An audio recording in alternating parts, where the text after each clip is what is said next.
Expenses don't get me started. This is a conversation about advertising. And here is your host, freelance creative director and creative circus department head, Dan Balser.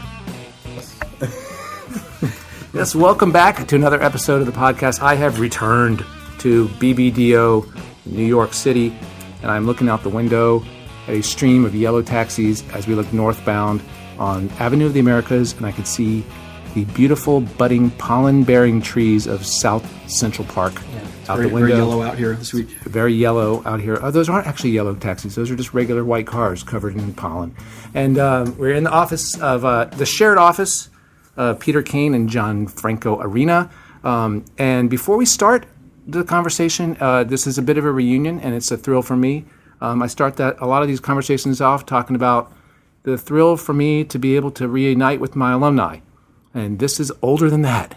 These are folks who began their fledgling career as promising young chicks at Hill Holiday Outschler back in New York in the 90s, and were actually in a group with, and I don't know if she supervised, but my wife Lisa at the time, this was her junior team. That's right. Who she never says any sentence about Peter and or John without saying, I love, at some point in that sentence. I love those guys. I love Peter. I love John. And we were riding the elevator up, and we were trying to figure out, Peter said, I think the last time we saw each other was a barbecue on our deck in Brooklyn, which would have been 16 plus years ago. 90s. It was like sometime in the 90s. Internet or sometime. Definitely, yeah, the internet was, so when the internet started and I was at Ogilvy and Mather, you had to wait in line to use the internet station. And then when I moved to another job, this is my thought. So for those of you who are too young to remember when the internet started, so I was at my second job at Anderson and Lemke, and every computer had the internet on it.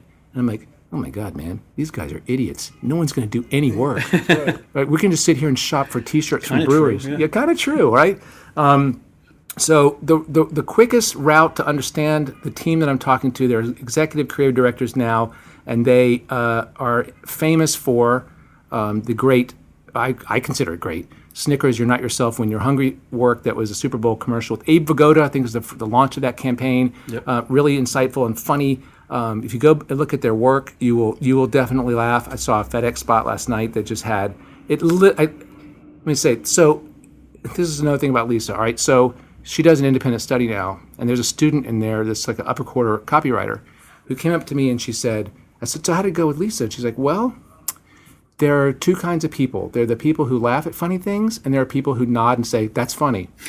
And I said, so I'm assuming you're telling me that because Lisa just nodded and said, that's funny. I said, yeah. I said, well, we're not young. We don't laugh out loud at stuff. Like if something's funny, you know it's funny, doesn't mean you're going to laugh out loud. I laughed at this commercial last night kind of uncontrollably. So check out the website. It hasn't been updated in a while. It's Cargo Collective. Yeah, sorry, we'll get to it. Just look for Arena Kain on the internet, and you'll find the website. So tell Lisa we said hi. Are we going to call her during this? So that's should we try to call her? Yeah. Oh yeah, that'd be fun. So that'd be really fun. So we're going to try that now, and if that doesn't work, then we're going to skip straight to the rest of the episode. Okay, cool. Good morning radio prank call. That's exactly what this is. All right, listeners. So that didn't work. Our little attempt at morning radio crank call failed. It sounded pretty good, though. So if she calls back, we're going to get her on speaker. So, Peter, welcome to the microphone. Can you introduce yourself? Yes. Hey, Peter Kain from BBDO. Okay. Very formal. You just look at me like I just did that. Yeah, but we lost that whole section, remember? Oh, okay. And John's over there on the other side. I'm Gianfranco from BBDO. All right, awesome. So we're going to try to get Lisa on the phone at some point, but in the meantime, let's just have a conversation. I want to know, first of all, you guys have been together, and I couldn't do the math because the resumes are kind of incomplete. Tell me how long you guys have been a team. How long have you been working? 96. Fall of 96. It's a good 22 years. Yeah, it's crazy. That's unreal. What makes it work? What makes the partnership work, do you think? I should have better answers to this question. Probably a bunch of things. Like probably our strengths maybe complement each other pretty well, right? I think so. Like we sometimes like one thing that we've talked about before is like if we go to a client meeting, like I like to present. Yeah. I'm not great at, but like I like No, to. no, I feel no, okay wait, doing it. Hang on. You're an like, excellent presenter. You're an excellent presenter. but I don't mind presenting. Like I don't, if it, I can, love it. I can. For some reason, I'm okay I'm presenting. already picking up mutual respect. Yeah. It's kind of cool. But then he does all this cool like behind the scenes work at the meeting. So like I'll like do the presentation and be like a robot at the front of the room. And but I'll then, laugh at the scripts, and I'll talk to the clients afterwards, and I like to go out to dinner with them and do all that stuff. And Oh, you don't like to do the schmooze stuff? I'm not as good at it. do it. He's He'll better do at it. it. So like I'll That's do my it, thing. but like he'll somehow find a way to like have this friendly chat with the client while also like helping to sell in something or like address some issue, or he does all this like behind the scenes genuinely, work. like, get So excited like about together the it work, works so- works pretty well. Yeah, because the work's always great, and I get excited about it. So I like to talk to the client during the meeting, like, isn't that funny? That's But what about hilarious. before you got to talk to the client? Like, I mean, some of these listeners that are listening to this are juniors or maybe even students, and they're like, okay, that's cool. They get to present stuff to clients. But like, how, was a partnership, how did it start, first of all? Were you guys kind of assigned a team, or did you guys come out of school together? How did that work? No, so John was already at Hill Holiday. I was at Hill right, Holiday. in New York. Yeah. Okay. So I had so I was there. I was working in the studio because that's what art directors did back then. You had to Right. go to the studio. So Yep. I was in the studio, and I was freelancing. And then our creative director was like, you know what? I want to get you a partner. So they had Peter come in for a day, and we worked. There was on someone this. before me, right? Some woman who didn't was- make the cut. Yeah, there was a woman there, but I don't know if she wanted to work with me or not, or she felt like she was a little bit more senior, and she worked with somebody else, but that didn't work out. So then they found Peter. Peter came in for an interview, and then I think So, how did it feel right away? Like, was it good chemistry? Like, were you guys, yes, yeah, like the very first day we had to work on this Rolling lucky. Rock thing. Remember the Rolling Rock account? Yeah. Like we had to work on it, and Like print ads or something. it was a bunch of print ads, and we had to come up with all this stuff. And I think you and I came up with like maybe 30 different executions. Yeah. Like it was an existing campaign, but we had to come up with more. Yeah, and I knew after that first day this was going to be good. so you think now looking back at it retrospectively, the longevity has a lot to do with complementary skills and mutual respect, it looks like. Yeah, we can both be honest with each other. can You both be know, very 'cause, like honest. That's what if you have you're to be. working You and have you're to too polite, and someone has an forget idea it. that's like, then you don't feel like you can say like that it's not great. Like then you waste a lot of time. So Yes. How often have you I've always guys been able to be like really honest with each other, which Yeah. is good. So how often, I'm thinking back to before you guys were running pieces of business and you had to present internally, how often was there an idea that one of you didn't like and the other's like, oh, we're showing it anyway, or like that you had to go out on a limb, or how often is it that you guys disagree on something? We always We disagree, but we figure out an agreement. I think Yes. ourselves, right? Yes, we would. Yes, we would never. I mean, I've seen teams where they're like, "Well, you have to get over that." Like some of these teams are like, "Well, my idea's, like I really love this idea, and I'm going to present it anyway." You have to go in, like if you're going, you have to be on the same page. Unified. Yeah, you have to be unified. Well, that's how. I mean, that's how I see it. Like there are ideas that I have that I'm passionate about, and I push, on Peter sometimes, and he's like, "You know what? I don't think it makes quite, like 100% sense." And I'm like, "You know what? You're right." And then we come up, and then we, compromise, and we come up with something that we both like, and then we go in there unified, and it turns out better that way. I don't think you can go it your own way. You know what I mean? It's Right. like it's. Sure. No, I'm just asking because sometimes young students will be like, I don't know. It's very hard sometimes for somebody to buy into someone else's idea, and then sometimes people like an idea that the other partner isn't into. And I think you guys are kind of spoiled by having good chemistry. I get excited when Yeah. Peter has a Yeah. great idea because I can build on it. Yeah, that's I'm really like, cool. that's an Of awesome course. idea. This is going to be awesome. What if we did this and that? Well, yeah, like I love that. That's how it's supposed to work. That's how it works, and it's great. It's great when it works like that because then it works better and stronger. It's always better. There are people here that try and do like stuff on their own, and Oh yeah, no. they think they could do it, and then they come in, and then we have to work on it and help them, and it would have been better if they worked with somebody. Right. So you guys aware that yesterday BBDO was named the Art Directors Club Advertising Agency of the Year? Yeah, it's awesome. That's awesome. cool. Yeah. That's really cool. So I don't know why I just randomly mentioned that. So thinking back on the career and your creative directors, the people that were sort of your mentors or your leaders, who were the good ones? What kind of traits were the valuable ones, or ones that you try to emulate now? Like what lessons have you picked up along the way? So who've been the best and why? I mean, I feel like we learned a little bit everywhere. Yeah. We had I a would bunch say of that. jobs earlier in our career. I think we moved jobs almost every year for like, I don't know, the first 3 jobs or something. And then, Yes. and when we got to BBH, which is where we were before here, we got to work for John Hagerty because he came over to help open the New York office. Right, 6 years there, from '99 to 04. Yeah. And Ty Montague and and Cindy Gallup, who was the president. Like, Wow. that, I don't know. That was a job where we kind of saw, like, it was a pretty special place because, like, people at the very top wanted to do great work. Like, they all agreed on that, wanting to do, like, famous breakthrough stuff and attract clients who want that too. And It's exciting for you. I think that's, we've definitely learned a little bit from people here and there everywhere, but that was the first place where we really, like, realized how little we knew and how much we had to learn, Yes. and trusted these people to kind of help guide us. So what was the sort of takeaway? Was it just a commitment to doing better, to believing in the next idea? Like, how did you internalize that experience of excellence? Because that agency was historically just amazing. Yeah.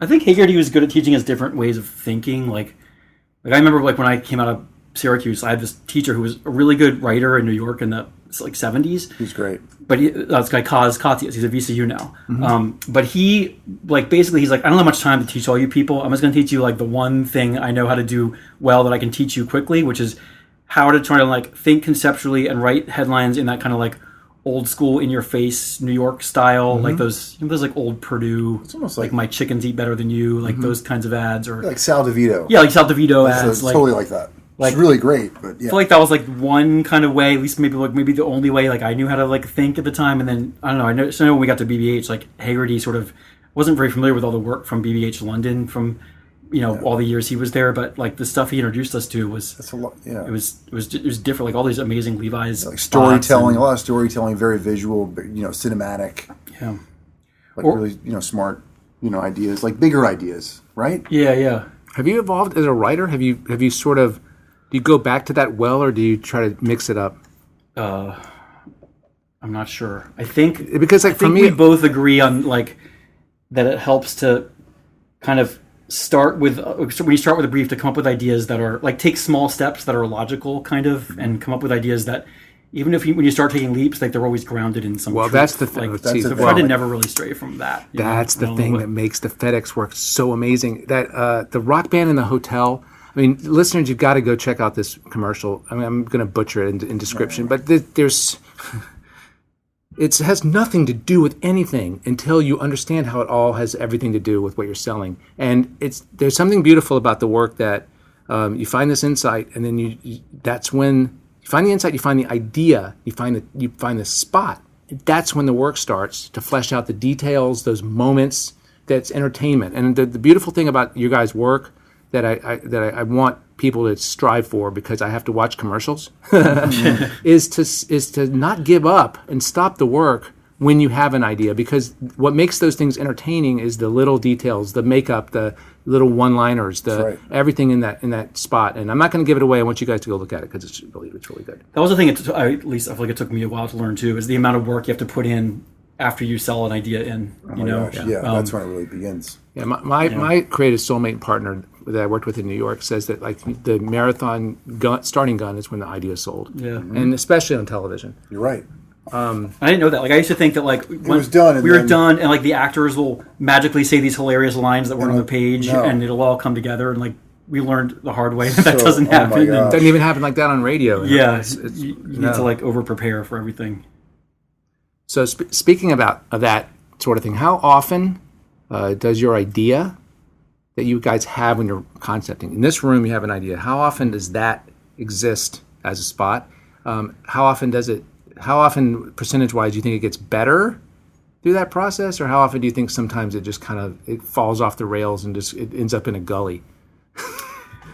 I would say, I think You understand the question? yeah, oh, totally. like it's gotten better. The percentages have gotten better. Yeah, and being here, it's gotten better. And, Yes. Is that like knowing directors or knowing yourself? Or no, part of it's definitely directors and, like, forming good relationships with directors and production companies, and, like, finding people who, they can see that we've done something that worked out before, so then they, like, maybe trust us. And there have definitely been times where, like, a director didn't love a script we had, but we just sort of were like, come on, like, we'll make it better together, and, like, sometimes that helps. And I hope most of the time this stuff gets better here, but I can think of times we've at past jobs where things just went. Do you think it gets better? I mean, like, you're happy with the end result, because that's a struggle that a lot of creatives have. And I remember this. We talk about Lisa a lot, but I know that she would look back at her book and hate everything. So do you look back at spots and you're like that was pretty good? It turned out pretty well. Some of them, yeah, definitely. good. There's not always. Definitely times when like something was okay. That's kind of what I thought it was going to be, or a little bit worse. Like not everything gets better. Yeah. But Yeah. try and My partner John, spelled the traditional way. would hate everything because he's like, that shouldn't have been that way. That thing is at the wrong angle, and it would eat him up. It would eat him up. That used to eat me up too, but not anymore like as much. You still get eaten up sometimes. It's not really about past stuff. I get Yeah. eaten up about current problems. I don't know. Once it's over, it's like let's move on. So yeah, do you get stressed? I mean, do you feel stressed? Does it affect your health? I don't think definitely get stressed. I don't think it affects my health. There was a point last year where I kept getting these canker sores, and I'd go to the doctors, and they'd like Google it in front of me, and they're like, "Oh, it looks like you must be stressed. But there's no other cause besides stress." And I'm like, great. Fuck you! I was stressed before I got these, and then they went away. I don't get them anymore, but I'm still stressed. So Yeah, so I was up here talking to Rick Williams a couple of years back, and I noticed he had like some little red bumps right here on his forearm. And like, what is that on your forearm? He's like, yeah, I get that when I'm stressed. I get it right here. It's like a little light that goes off. These little itchy bumps. On my forearm when I get stressed. And you know, I just all right, there's a reason I'm talking about these things because I feel like young people listening to this are like, well, when I get the ECD title and I'm running stuff and I'm getting stuff produced, it's like clear sailing. That just like I got to back the truck up for the awards and the money. It's like it doesn't really. It just shifts. It just shifts a little bit. And I'm not being cynical or jaded or negative. I think that if you can turn judo that thing and make that be your sort of energy, I think it's not a bad thing. I think I got shingles once because I was stressed. I got shingles maybe 4 or 5 years ago. I was really stressed. We were working on all this crazy stuff. Yeah. All right, so let's happen. shift gears a tiny bit. So this is not a small agency. I think there's 17,000 people in this office and 4,000 creatives or something on 16 floors, and it's a monolith that transforms into a big, just destroys the city at night. But talk to me about the benefits, because you guys have been here for... it's almost 13 years. 14 years, yeah. Almost 14 years. Yes. Talk to me about, have you been tempted to move somewhere small? What's the benefit of being in a big agency? Talk to me about the difference if I'm young, starting a career, the benefit of working here versus working somewhere really small. Does a question make sense? Yeah. Or is it too abstract since you've been here for so long? No, because we worked at a lot of small places before here. So, I mean, there's, I guess the advantage of a smaller place is sometimes when you're junior, you get thrown into everything. And you quickly get like a lot of experience. Like that first job with Lisa, they would throw us on like big pitches, and not even just as a fun bonus, like they would yell at us if we weren't coming through with good ideas on this pitch. You know, we felt the pressure of having to win that thing. And I don't know if you always would find that at a big place. So like there's benefits to that. Yeah, you need that to come to a big place. You should definitely start at a small place before you come to a big place. You can kind of just see how everything works, you know. But I mean, there are a lot of people who've started their careers here who've had a lot of success, and I would say like, at least the way this place works, like there's the groups are pretty defined for the most part. So like once you're working on something here, you're kind of in your own version of a small agency. Right. That's actually true, I think. I think that sounds like lip service, but I think it's true. It felt like that at Ogilvy. Yeah, it's true. And I think David, he's like created that environment too. Like he's made it feel smaller. That's great. Since he got here. I think there's less layers. Like I've always heard stories about big agencies having, there's like 8 levels between like the creative team and the highest person there, and I feel like here there's very, very few, which is nice. Yeah. So you guys are in supervisory role now. You have junior teams presenting work to you. You like that? You enjoying that? Yeah, I mean, look, we always love we like the chance to do the work ourselves, before we got into this business. But we found how we can sort of like contribute when we're managing. It's and there's all these there's all kinds of new things you have to learn and know when you need to like meddle and stuff, and when you can just trust people and lay off. Like that's been something. Do you have a say in who's in your group? Do you look at books? Sometimes I feel like for the most part, like there's this general group of people that work on a lot of things, and as people work on an assignment for us and it works out well, and their sensibility seems right for our clients, like we tend to use them more often. So lately, like there hasn't been so much of like us hiring people directly, but I think like within the agency, like if someone has time and we can give them a chance on something, it's kind of hiring from within a little bit. Exactly it, yeah. So I was just curious about that because my memory of you guys obviously is just a creative team, and I'm always curious about the transition from doing the work to managing the work, and whether it's just not for everybody. I mean, it's just not something that everybody necessarily wants to do. If you're really good at your job, then you can do another job. And we're just going to give you that one that has nothing to do with coming up with ideas. Yeah. But it sounds to me like you guys are enjoying it. Because, I mean, I think if you have a sense of, and you said something critical right there. You said if you have a sense of the kind of work the client wants, and you see a team that can kind of speak in that voice or in that creative arena, no pun intended, then I think that's sort of what you're going for, right? So I think you're kind of managing by recognizing resources, recognizing talent. So that's kind of cool. It's kind of a natural extension, I think. Yeah. Is that fair to say? Yes, I think so. Yeah.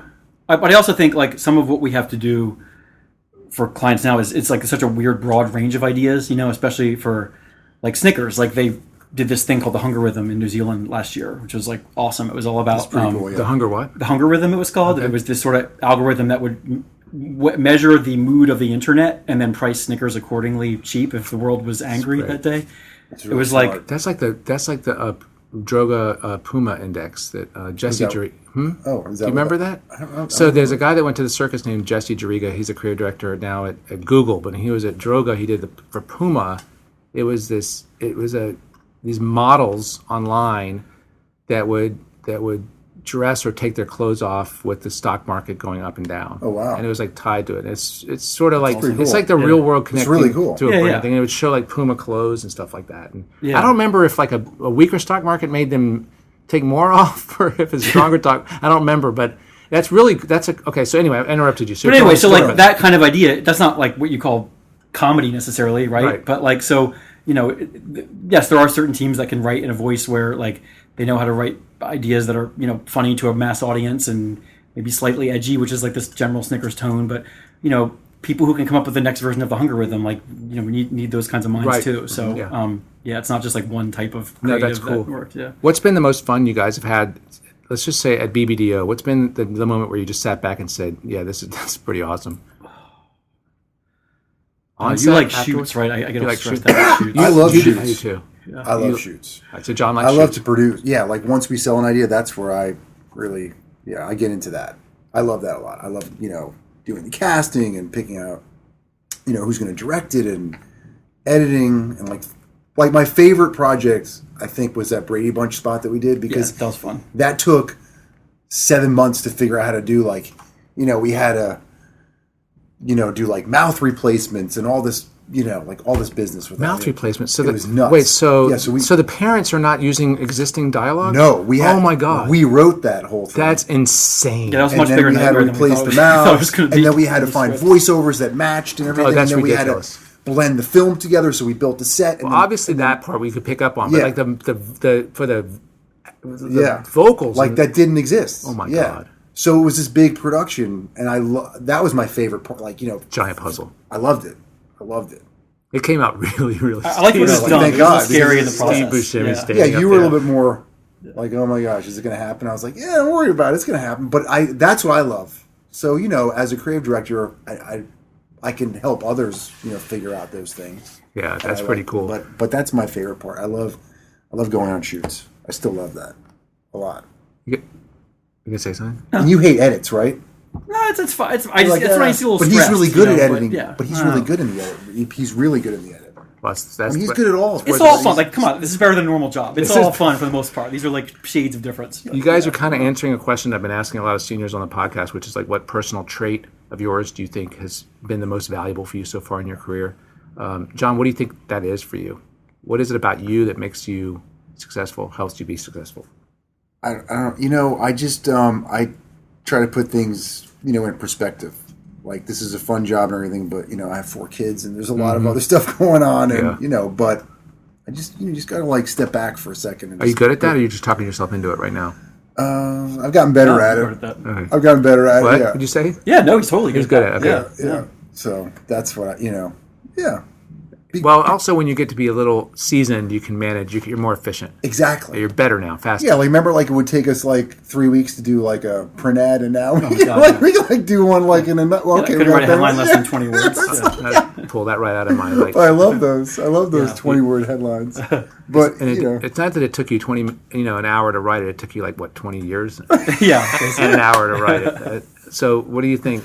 Peter, what do you think is your superpower, the thing that's been the most valuable about yourself?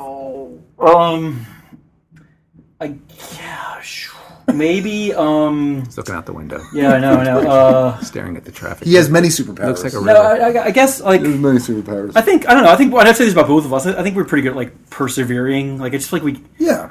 Like through our whole career, like we've had a lot of stuff get killed. I'm sure a lot of people do, but I feel like us, like I don't know. Sometimes we have like ridiculously bad luck about like ideas that are almost awesome, and then one little thing went wrong. Like a client hated clowns, so like a whole thing had to die. Right. Like how do you do? I think we're both good at like just getting up off the floor and like We just know we're going to think of something better. Yeah. We're just going to think of something better. Yeah, Really? you have to have in that. the You got to moment? have that. Yeah.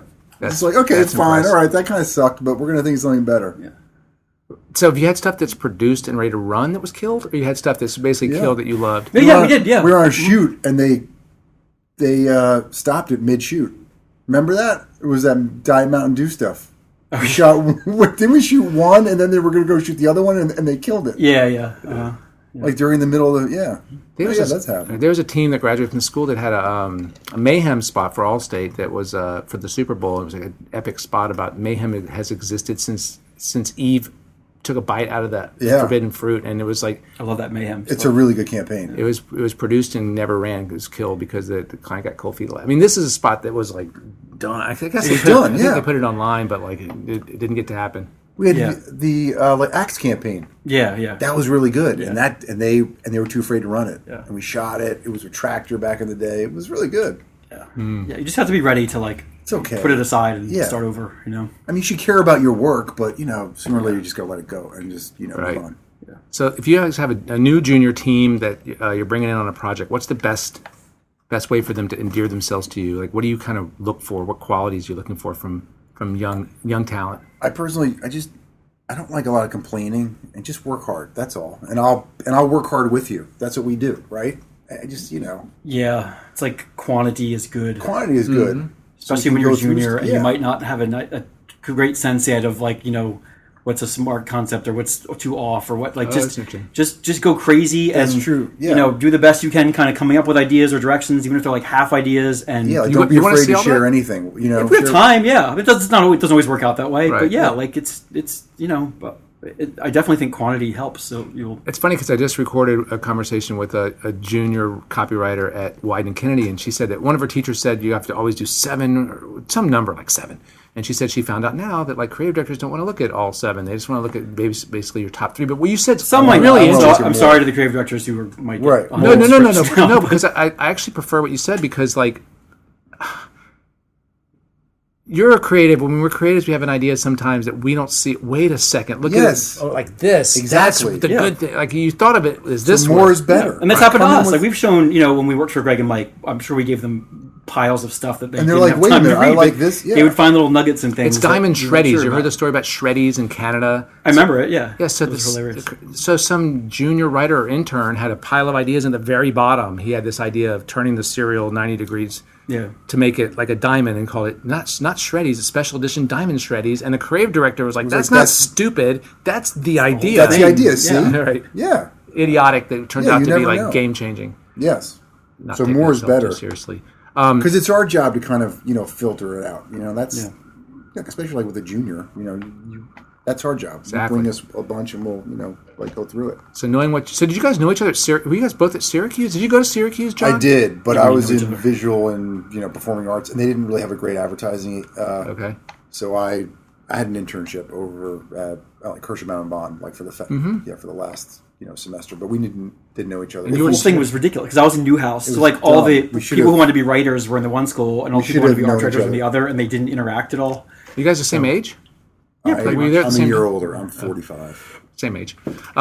So knowing what you know now, if you could go back in time to the day you graduated from Syracuse or left Syracuse, what would you whisper in young John's ear, knowing what you know now, or Peter's ear for yourself? What do you wish you'd known? Well, That's like because there's so many things I didn't know, but maybe it all worked out. You know, like I definitely think when I first was going into the business, I thought, how like when you watch most ads, you think they all suck. Most ads out there suck, right? Yeah, they do. I thought it's because most creatives sucked, and so I was going to be one of the few like great ones going to come in and like fix it all up. That's why it's not so cool where I live to say I'm in advertising. It's like, well, that sucks. Oh, right, yeah. Anyway, yeah. It's a local car dealer. Right, yeah. exactly. But I think like being a little ignorant helped like be able be sort of confident. Like I feel like we were both sort of confident togetder, and that confidence, even though we didn't really know everything, helped us be like, yeah, we should just keep going and try and get slightly better jobs each time. Right. And so sorry, that was a long story short. I don't know if I could say anything because I don't want to like change. No. That's you know? I ask the question a lot on the podcast, and that answer comes up a lot where it's like, God, if I really had, first of all, I probably wouldn't have listened to myself. Second of all, I kind of don't want to know what's coming because the mistakes you make are really sort of, they lead you to where you are, and you guys are in such a great place. So I wouldn't mind some older version of me coming, like telling me what the hell to do now. Right now, yeah. Is that available? Wow, that's interesting. That's really be priceless. Yeah.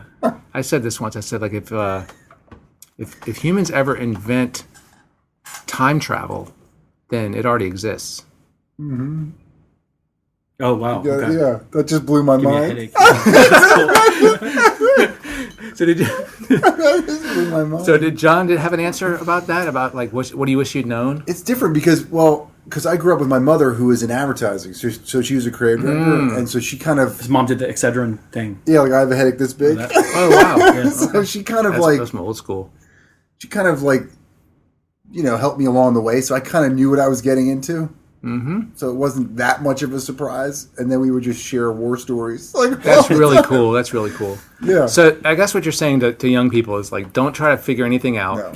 Just do a lot. Just do a lot. Right? Do a lot, and maybe look at study the work that's out there, see what you love, and try to go get a job, or at least meet those people and like get some advice from them. This is follow the good work. That's huge, and it's harder than it used to be. We used to just pick up a one show. Now I think you kind of have to hunt for the work that exists. That's right. Yeah, it's harder, and it's so fragmented.